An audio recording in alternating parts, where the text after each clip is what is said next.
Greetings to all the viewers. I welcome you once again to Hansraj e-Samvaad Center, established under the aegis of the Pandit Madan Mohan Malviya National Mission on Teachers and Teaching scheme of the Ministry of Education, Government of India. My name is Piyush Chaudhary, Assistant Professor at Hansraj College, University of Delhi. I welcome you all to another lecture on the GE, Individual and Society.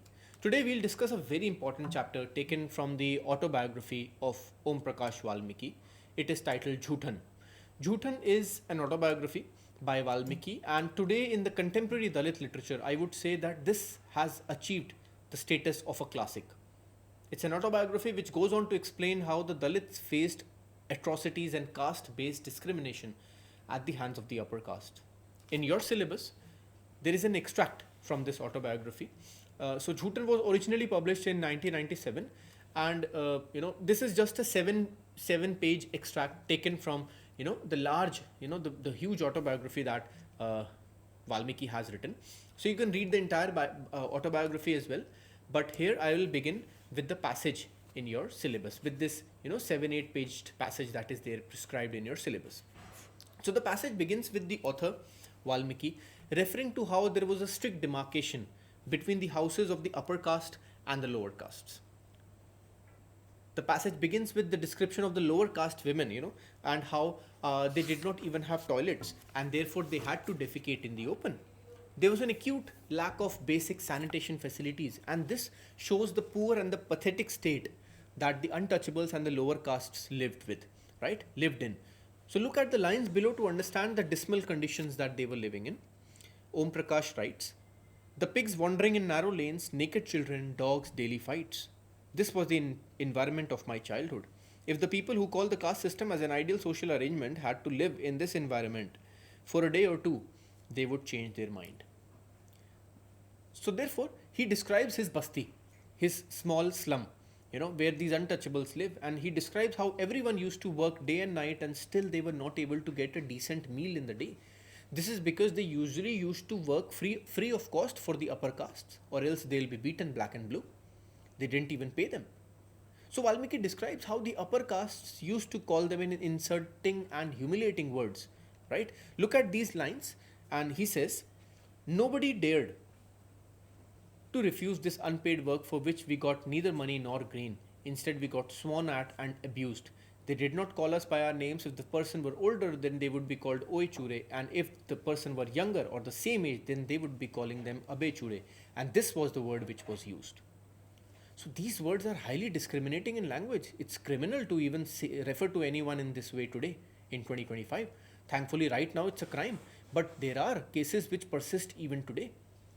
The reason I read these words were to make the readers understand that one must never refer to anyone belonging, to any caste in this manner. But this is the interesting thing. Even in translated work by, this work was originally written in Hindi, and Arun Prabha Mukherjee, she translated this work. So Prakash was a prolific writer in Hindi, but he did not write in English. So this work was translated, and even in translation, these original words are retained. Do you know why? Why do the translators do that?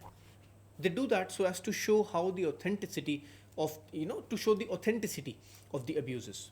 So there is no English equivalent of this humiliating word, and therefore these words are used in the autobiography so that you may understand the reality in a hard-hitting manner. These words, you can actually understand, you can relate to the entire situation. If you remember my first lecture on Dalit literature, I told you that it's not about romanticizing language. There is this linguistic violence which is visible in Dalit literature, and this linguistic violence emerges from the social and cultural violence inflicted on the untouchables by members of the upper caste. Dalit literature, if you remember, in the first lecture I told you it's about pain, it's about anguish, it's about the naked truth, it's about the reality, the brutalities of life lived by the Dalits. So the language is very direct because it's not meant for entertainment, rather it is meant for education, it is meant for revolution. So therefore it's a literature of revolt, and this is the reason why such abusive words are openly used to make you understand the ground realities that the untouchables faced, right? So Om Prakash was referring to the times in the mid 1950s, in his childhood, some 8 years after the independence, and look at the condition of the lower castes in independent India.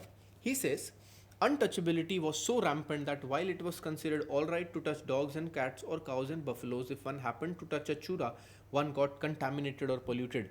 They were not even seen as human, they were simply things for use. Their utility lasted until the work was done. Use them and then throw them away. So you see how Prakash is showing the lived experiences of the lower caste in a very hard hitting manner. This is brutal and absolute realism and hard hitting realism of the life the lower castes had to go through due to caste system. They were not even treated as humans but rather as animals. This was the reality of the times. So, to a great extent, today things have become better, but still, some cases do appear, even today, of discrimination of a similar level. Of course, things have changed, but we as readers should know, that we must understand the ground realities so that we may never practice this in our lives, and we should be extremely sensitive enough to stop such activities if we see any around us. This is the reason why University of Delhi has prescribed this, right, in your syllabus to make you better humans, right?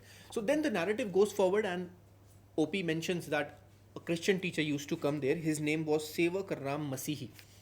He used to teach the lower caste children, and but you see what Om Prakash is trying to do.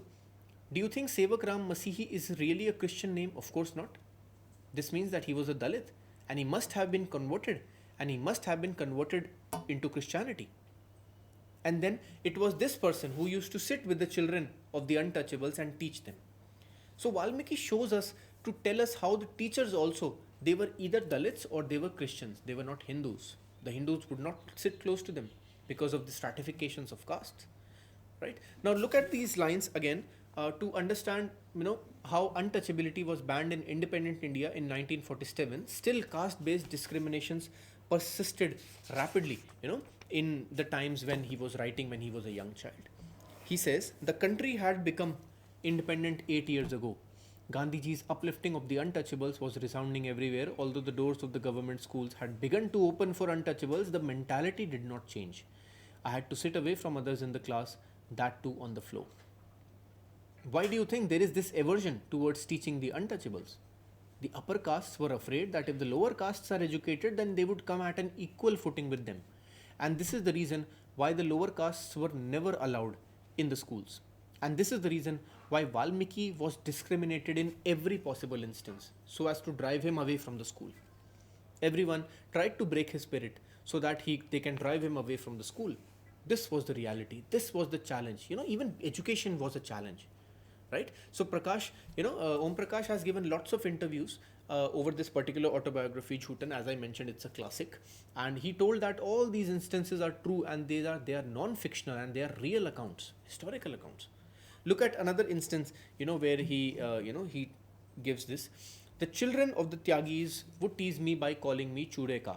Sometimes they would beat me without any reason. This was an absurd, tormented life that made me introverted and irritable.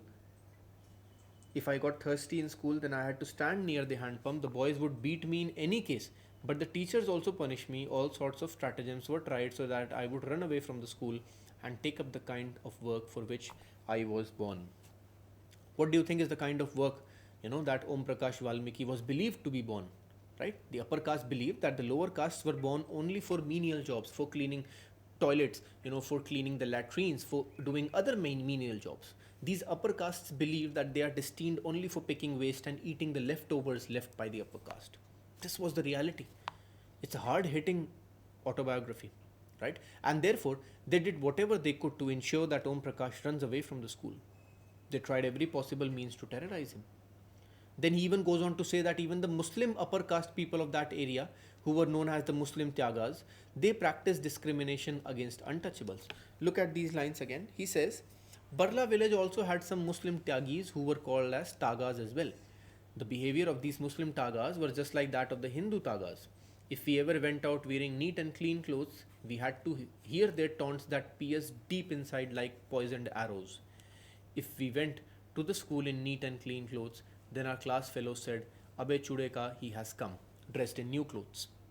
If one went wearing old and shabby clothes, then they said, Abhe Chudeke, get away from me, you stink. This was a no-win situation for us. We were humiliated whichever way we dressed. Then, so these are the ground realities of the times, when he's writing. So then he mentions his new headmaster Kaliram, who used to beat children and everyone was terrified of him. One day he called him and ordered him to clean the entire classroom. Can you imagine your headmaster calling you and asking you to clean the toilets and clean the rooms? When he did, that he was then asked to clean the entire ground, and he abused him by giving very vulgar abuses. And he says that it is his family business and he must be very comfortable doing it. He talks to him in a very condescending manner, in a very discriminatory manner. And then basically, what he does is he forces him to clean the verandas, the school lawns. So, precisely the work that the upper castes believe that they are destined for. Right? So, that means to clean human excreta, to clean all the dirt and the filth.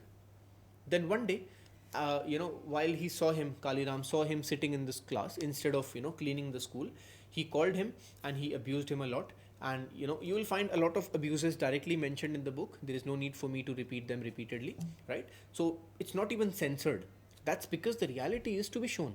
That is the purpose of literature, to show the reality.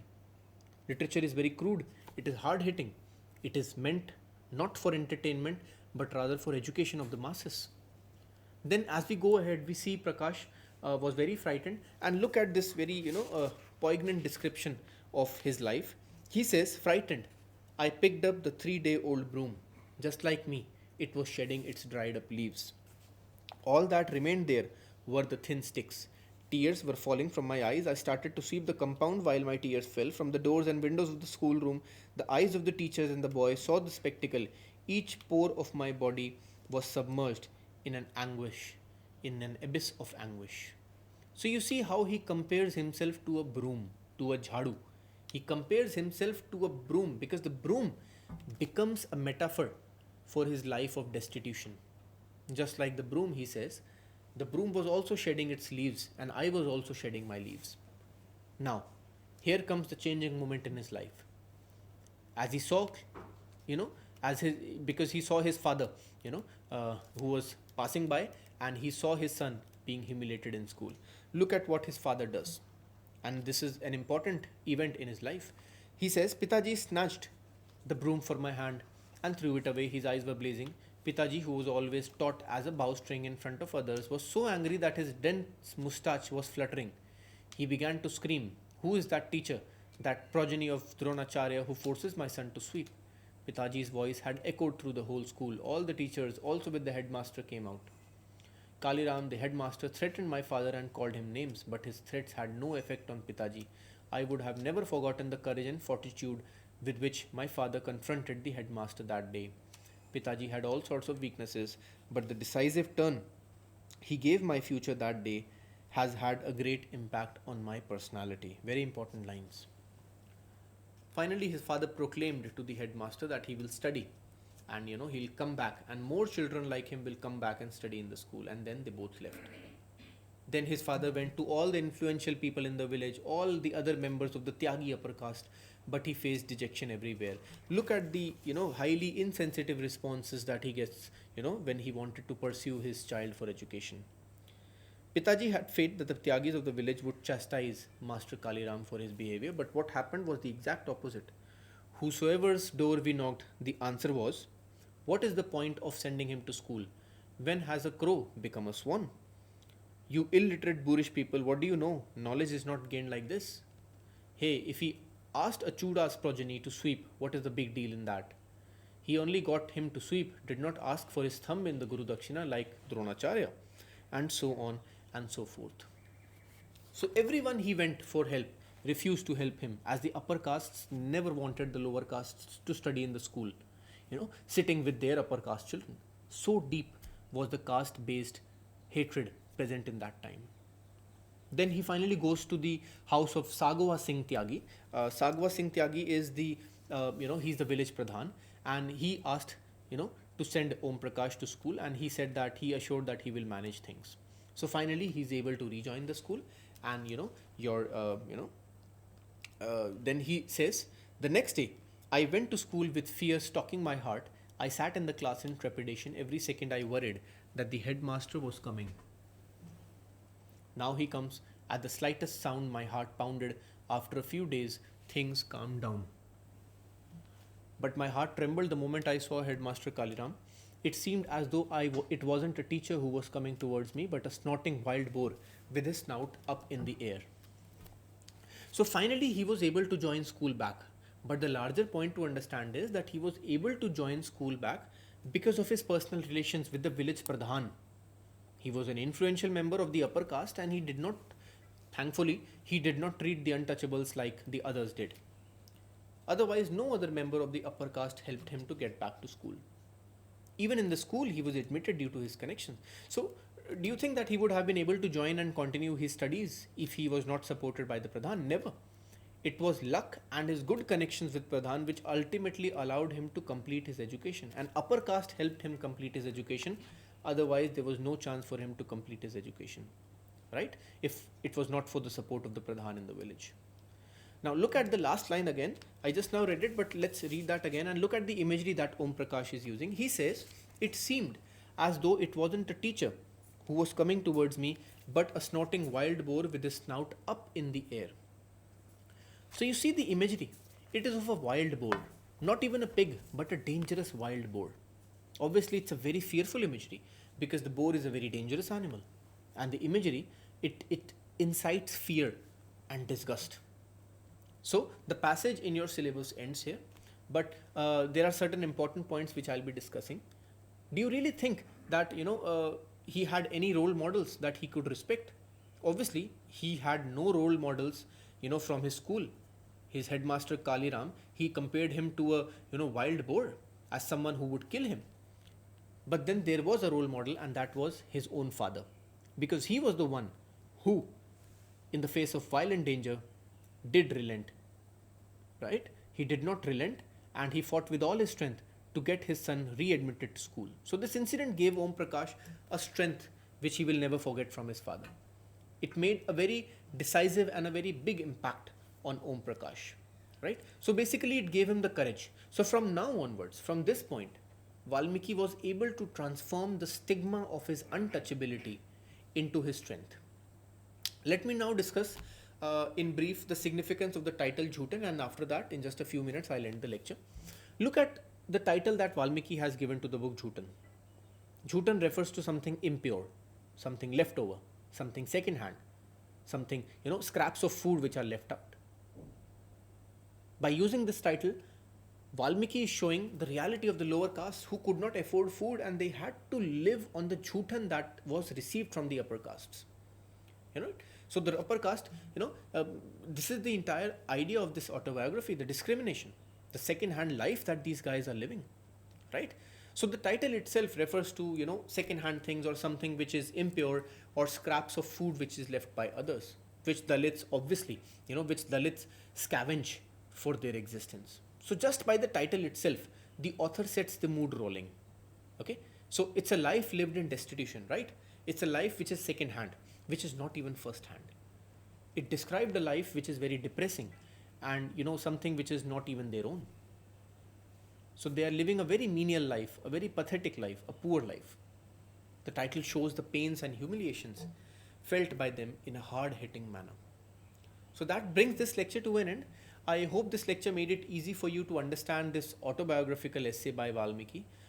Please share and comment your views on the story, and let us take a pledge never to indulge in caste-based discriminations and always raise our voices against caste-based discriminations whenever we notice them around us. This is the reason this text is added to your syllabus, isn't it? So it was great to have you here. Thank you all for your patience. I will see you very shortly in the subsequent lectures. Till then, goodbye and Jai Hind.